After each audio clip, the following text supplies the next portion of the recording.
This is a tough time for P.E.I.'s wild oyster fishers. They are dealing with the impact of two diseases. The province did recently announce new supports. One is to help fishers train for other jobs, and the other is a wage subsidy for employers who hire fishers. But the P.E.I. Shellfish Association says it's not enough. President Bob MacLeod, thank you so much for being here today. Thank you for having us. Appreciate it.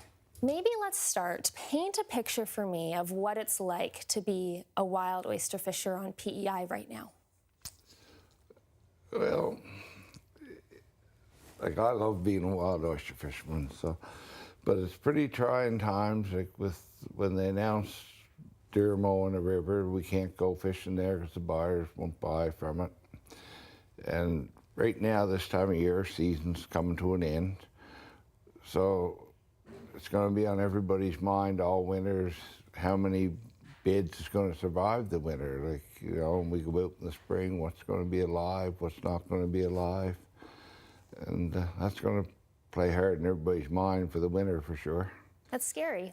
It is. And this year, for all, we had a lot of different obstacles. The season ended up being not too bad.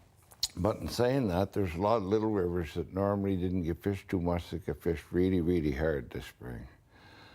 And mostly when that happens in the river, it don't really bounce back right good the next year. So we lost a pot of ground. So come next spring, we don't know what we're facing, honestly.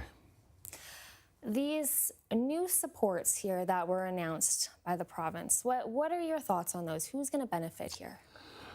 Well, I'm glad that the provincial government come with something. It's probably not what we're looking for, but for the younger fishermen to have a chance to retrain to something different, that's good.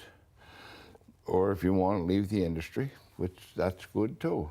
But there's a lot of us that's older and have done it all our life. We're not that well educated, and we don't really want to be retrained or can't, you know, it's just not really feasible because at our age when we do retrain, who's going to want to hire us anyway? And this is all we know. So I'm glad that they came out with this, but there's got to be something for the people that want to stay in it and work the industry so we can keep doing what we want, whether it's desilting a bed or there's some of the places that there was a high concentration of oysters that they're dead now, so it's just a bunch of old shells, whether it's removing some of them shells to try to clean up the bottom so that you can re-enhance it with the resistant seed down the road, whatever it takes to keep people so they can make a living, and that's what we're looking for. And like I say, it was great that the provincial government did this, but we need the federal government to come and sit down at the table with us. So Bob, what is that avenue? What do you want? Well, like I say, the ones that want to stay in it, we want to be able to keep fishing. Like, we want to be able to try to keep the rivers viable if we can, re-enhance them, desilt them, whatever it takes to keep us so we can keep fishing. And, you know, if everybody went to retrain, well then there's no products, so the buyers be out of business, all their workers. We want to be able to keep everybody. The whole island's not dead yet. There's still oysters, just that it's going to be more expensive for us to travel further.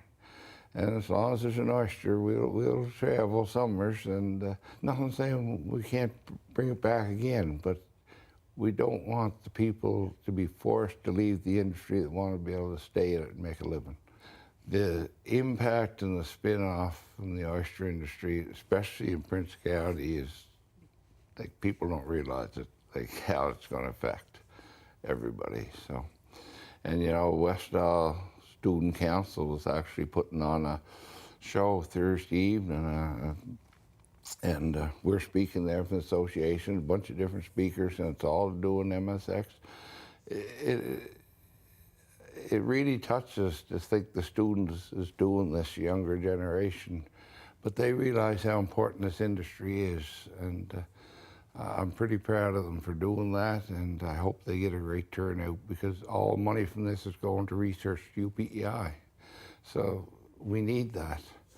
You mentioned, you know, the federal government and the province has said it's working with the federal government to hopefully get some assistance there. What is ideal for you? What would that announcement look like?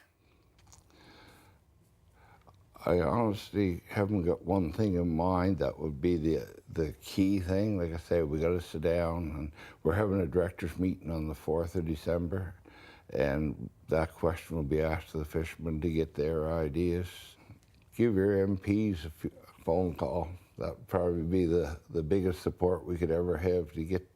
We got to get the federal government at the table is what we need, and the more people that call them, they might take notice, because this is going to be pretty serious. You know, we want to be able to work together to see if we can get through this. Bob, thank you so much for taking the time to come in and talk about this and the supports that you think would help the fishers. I really appreciate it. Well, thank you for having us, and thank you for letting us talk about it.